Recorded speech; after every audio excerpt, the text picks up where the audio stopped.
Good, everybody, and welcome to the Weekday Wagers. My name is Mark Wallace, and I am so glad that you found us here on this Martin Luther King Day. By the way, happy holidays.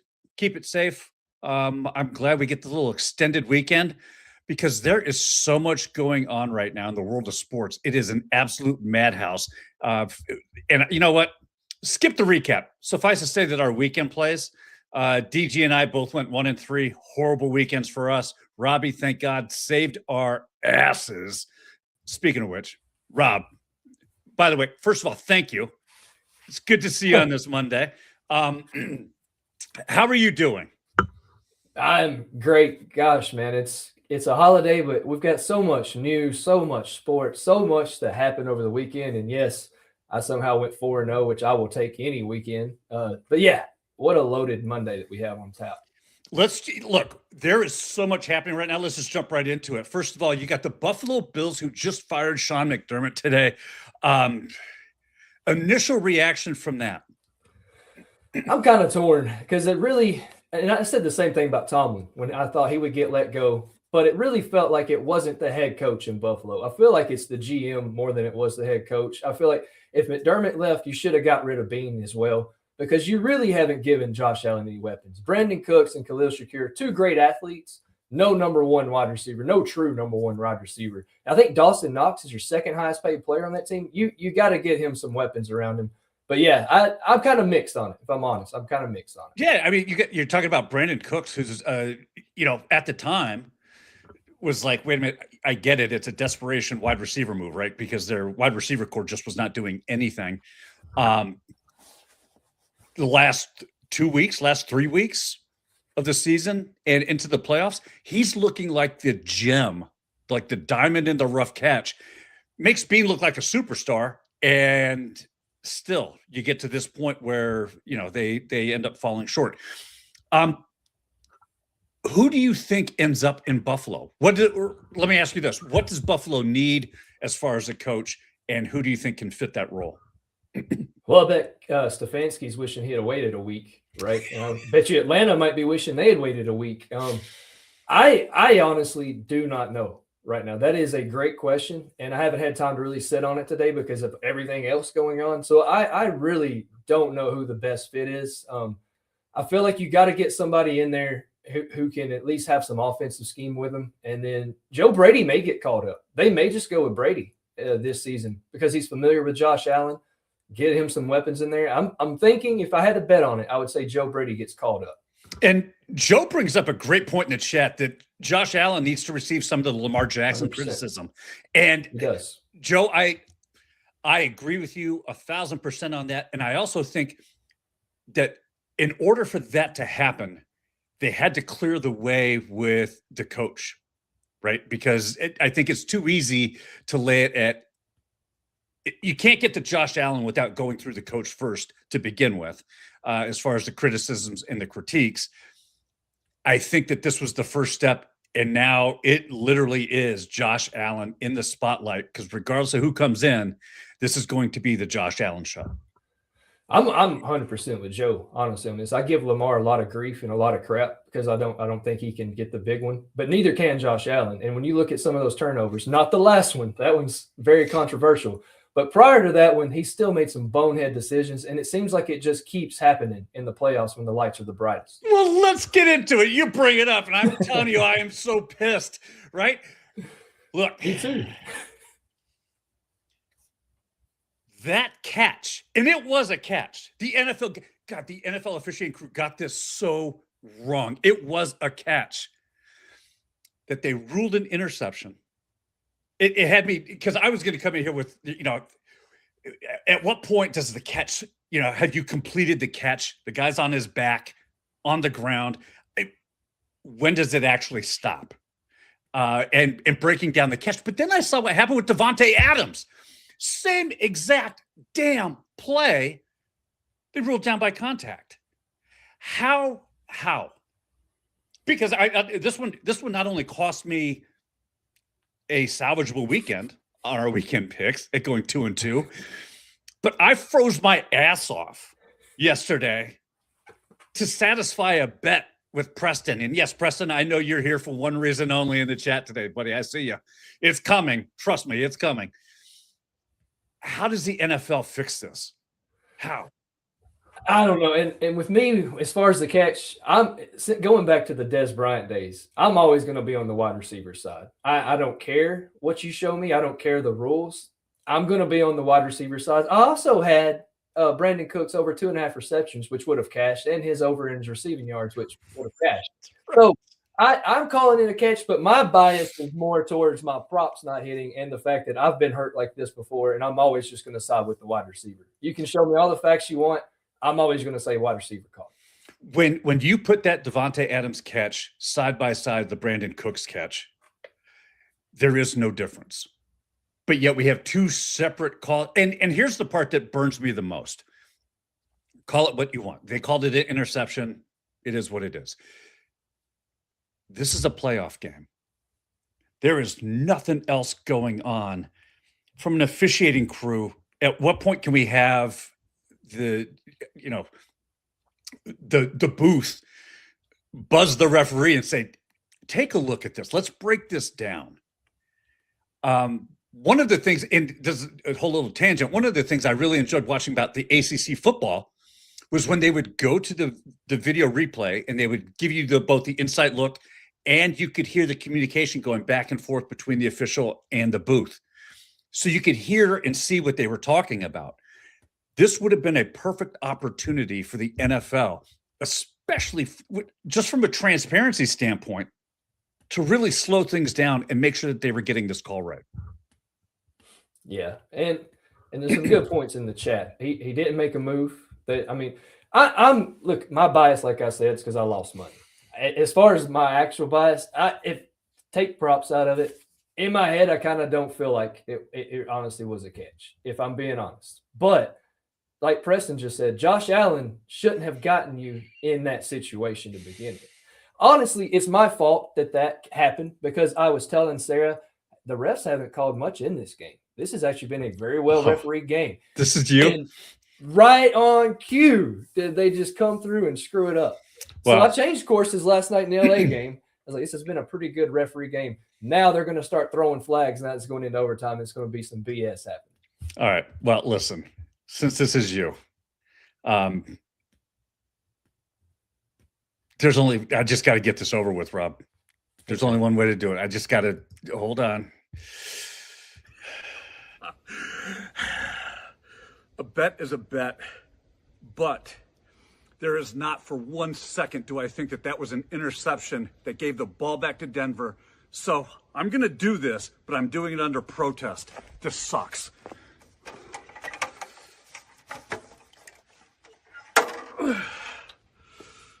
Oh.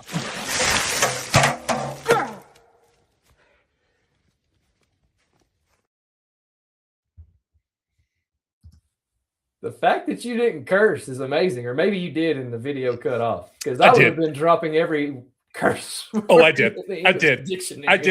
In fact, it was so loud that my neighbor, my next door neighbor, actually came out because he thought I'd hurt myself. So I had to run inside. Now, there's some also back end stuff with this because my wife was the one who was running the camera for me so I could have it recorded. Obviously, I couldn't do it all at one shot. I'm running inside to try to warm up and get out of the snow, grabbing a towel. And my wife looks at me and goes, damn, I didn't have it on video.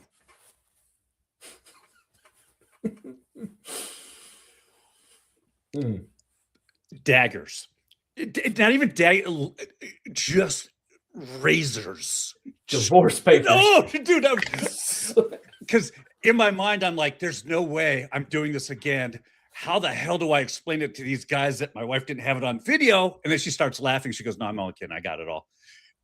Yeah, we didn't talk for hours after that. Wives of our show. I don't know about DG's wife. She hasn't screwed him over yet. But I ate a hot chip because my wife is conniving and sent you guys a message. You know how to get to him? He doesn't like spicy food. Your wife doing that would have been, oh, man. Yeah. So it is. Next punishment the wives are doing. I'm nominating Exactly. Sarah for the next punishment. Exactly. So there it is. My debt is paid. Congratulations, Denver. Boom, boom. Seems kind of fitting that Bo Nix, broken ankle. Oh. What does that do for the Broncos going forward? I mean, right, this was their chance. They won the playoff. They're now in the divisional championship or the conference championship. Bo Nix, broken ankle, and now you have Stedham. Yeah. Jared Stidham, man, I mean, there's a reason he's bounced around the NFL, right? He's not a QB1. He's not somebody you want starting for your team in the AFC Championship game, especially against this New England defense and especially against a team that knows how to play in cold weather. I hate it, honestly, because I wanted Buffalo to win because I hate New England. I didn't want that dynasty to start up, and I thought Buffalo had the best chance. After the Buffalo fiasco was over, I was like, okay, Bo Nix is capable enough. That defense is lights out. At least maybe, and it's in Denver, they'll have a shot. And now it's just like, it's going to be the Patriots again in the Super Bowl. Right. But at least if the Patriots play Seattle, you won't have an idiot Pete Carroll try to throw the ball to Kenneth Walker at the 1 yard line. Well, so, and if the Patriots do make it to the Super Bowl,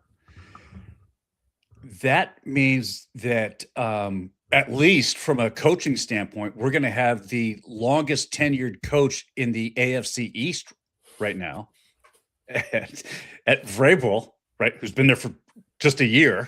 The longest tenured coach. Let that sink in the AFC East. All the coaches are gone.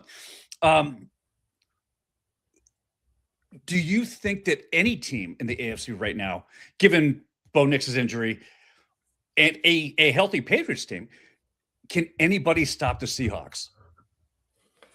It's going to be difficult, especially Seattle at home. I know LA escaped, barely yesterday in Chicagoland. Seattle's going to be turned up just as loud. And the thing with Seattle is they've got a quarterback who is partial to seeing ghosts. But I saw Kenneth Walker finally get the ball, and they finally trusted him. And now Zach Charbonnet is down. So it's going to be the Kenneth Walker show. That to me gives Seattle a lot of the edge because I think you can do a lot more with him. Then you've got JSN. Don't forget about him on the other side.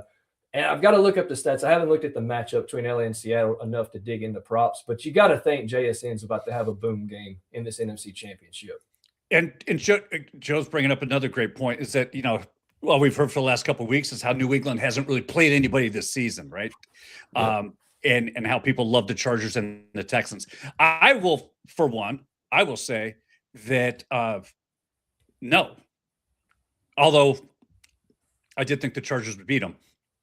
Once my Chargers were out, I was on New England to win their game against the Texans. I just think that they had the better team offensively. And that Patriots defense out-defensed Houston in that game yesterday.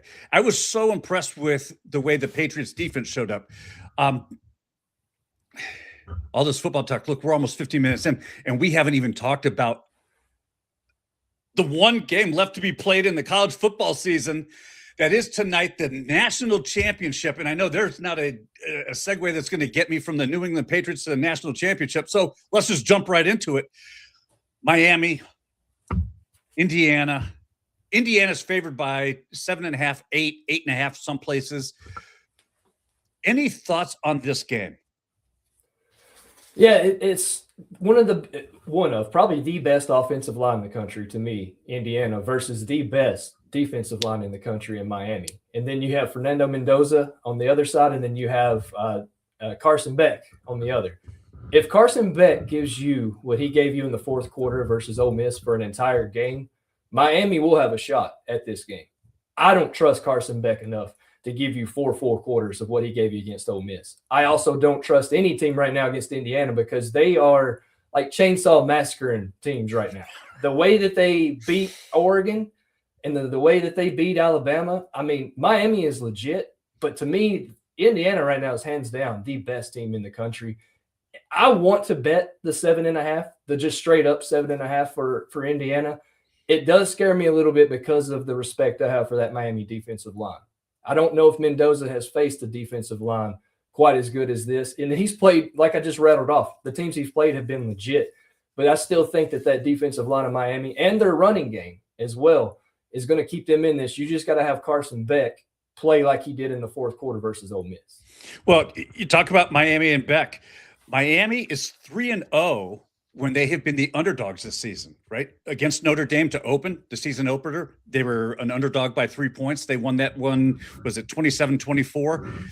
Texas A&M, they were also a 3-point underdog. They won that one 10-3, very low scoring game there. Against Ohio State, though, they were a 7.5-point underdog. They won that game 24-14. And like I said, tonight, they're 7.5 to 8.5, depending on the book. Do you think that they're able to cover that? Honestly, no. Okay. Now, I think because of all the craziness that we've seen in the college football playoff and just sports in general lately, it wouldn't shock me. But no, I would say that Indiana can cover it because they're the complete team to me. And you have the Heisman quarterback. He made throws in these college football playoffs that people make on Sunday. And when you look, too, at Indiana's roster, they have guys, their average age is like 25. The Green Bay Packers' average age is around 24, 25 as well. So they've got guys who've been in college football for years now and who have experience. I think that experience and having a Heisman quarterback plus a quarterback that's going to be playing on Sunday next season, that gives them the advantage to me. And I don't think that Miami covers. But like I said, it wouldn't shock me if they cover. Well, I'll tell you what, besides an ice bath that, by the way, was packed with not just ice, but I found out later, my son and his friend had been packing it full of snow as well. So to keep it nice and cold. Yeah, that was shocking. You know what else isn't shocking, though?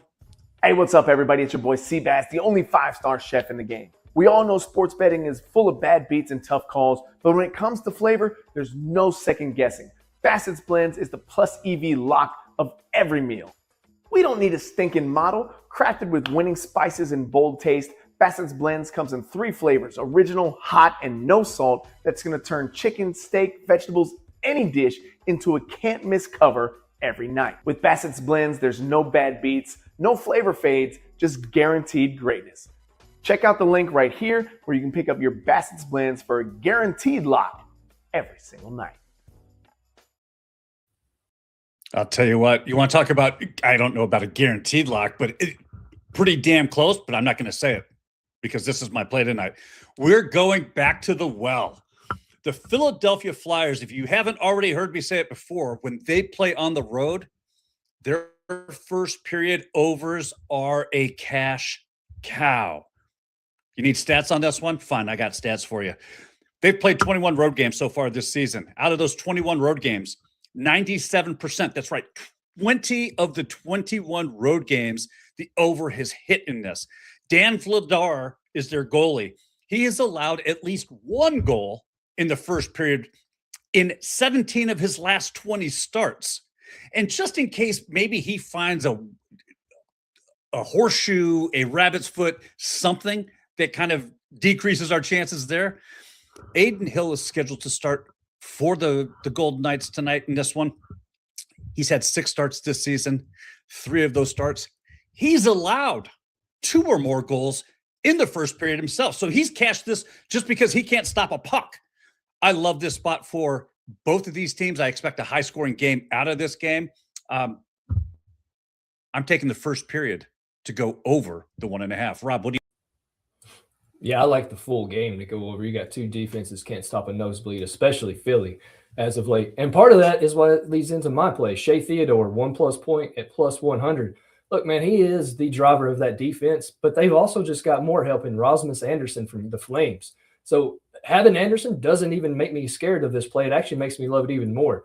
Anderson was a 30-point scorer in Calgary, and now he's going to join Shea Theodore. Since returning from injury, Theodore has been locked in. He has 3 goals and 5 points in his last 5 games, with at least 1 point in 8 of his last 10. He's their top blue liner, And like Mark just said, Philly has been bleeding goals, giving up 4.1 goals per game over their last 10 contests. Their PK is a disaster. It's ranked third worst in the NHL. I think just with all of that combined and the fact that you have Theodore on the same power play with Mitch Marner, Jack Eichel, and Mark Stone, who've been lights out as of late, give me Shea Theodore 1+ point at +100.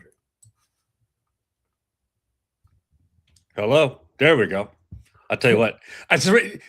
First of all, it's that video. I'm going to blame everything, all the tech glitches now on that stupid video I just did. Ugh, I hate it. Well, listen. We have got on a little light the lamp.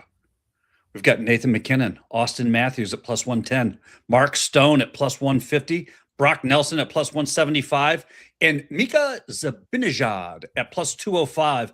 Rob, do you like anybody on this list, or are you going off the board? No, I really do. Anytime you can give me Nathan McKinnon at an anytime go at +105, I'm hammering it, especially after they've come off 2 straight losses, one to my Preds after whipping that ass on Friday night. What a great game that was. I think Nate McKinnon has a game today. And there's another reason why, too, is he's 3 points from 1,100 points in his career. There's only 70 other NHL players who had 1,100 points or more. I think even if you don't want to play the anytime goal, his 3+ points is at +255. That feels like a sprinkle to me tonight because I think they're going to be pissed off playing a Washington team who's also lost 2 straight. Give me all the Nate McKinnon for this. I saw that, and I'm like, that's insane. I mean, how low that is that we're seeing him at +105 for an anytime goal. You almost expect the point total to be like that, not the goal total. Do you know what I mean? Right, right. I'm going with Mark Stone. Look, I just think that there's going to be a ton of goals.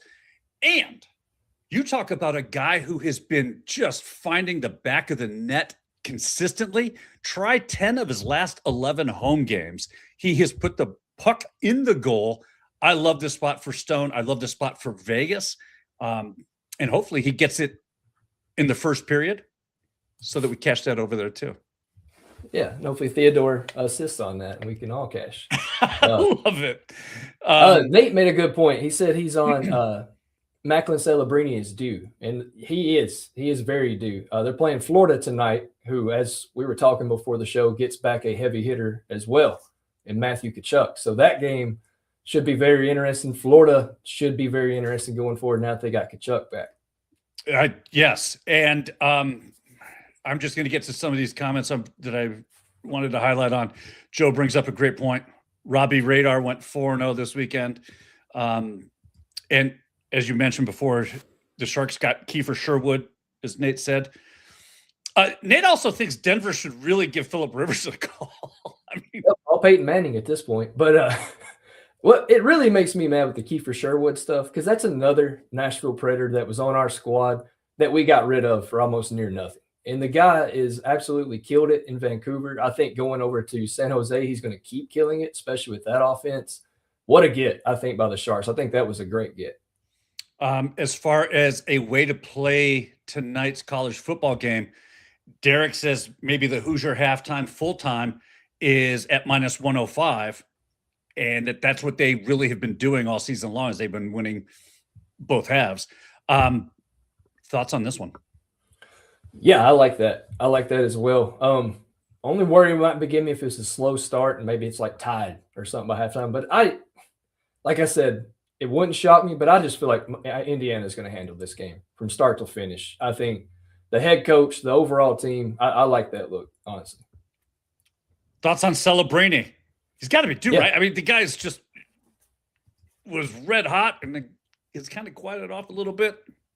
Yeah, and Florida hasn't been as stout defensively as well as of late. So I think they got shellacked 9-1 to Carolina on Friday night. So yeah, I don't hate the Celebrini call either. Kim brings up a great point because all Robbie Hockey does is move hockey lines. That's what he does. McKinnon's now at -105. So still a great price, honestly, for Nathan McKinnon. It's been -120, -130 the last 3 games. So still a good price. And Nate is also on McKinnon for 2 points, which is a good look too. That was -120, I think is what I got that at, which again, that was -160 against Nashville the other night. So still great. And look, boom, boom. Good old Preston says he's going to go ahead and give us a winner. George Mason -1.5. That's on the college basketball. I'm trying to see, when does that game kick off? Is that a boom? Is that an afternoon game or is that evening? Two, while you're looking that up, Nate plays at 3 p.m. The Avalanche and them, I think they play at 3 o'clock today. So if you're looking at getting that goal in, I would go ahead and get it in now. Taj is riding with me with Mark Stone, so I like that. He's been nothing but automatic lately, so I love that look. 4 Central. Okay, so that game kicks off 5 o'clock Eastern. So we're good there. We got plenty of time for people to get that one in. Rob, look. Wow. I thought we were going to need 3 hours today to cover everything. We blitzed through it. Well, we still didn't even talk Chicago and LA. I mean, well, listen. When you watch that game, first of all, Caleb Williams, hats off. Tip of the cap to you. Ton of respect. He made some absolute incredible passes, and Chicago, the luck ran out. You still covered, right? The line was at 3.5, so you still covered. Yeah. But I know I was impressed by what Stafford and the way Kyron Williams just ran and dominated the running game. He just kind of took over. I guess Sean McVay watched Weekday Wagers and I said, quit giving the ball to Blake Corum, or Corum could be hurt. Either way, that's what happens when Kyron Williams is your every down back. He's too good not to give him that.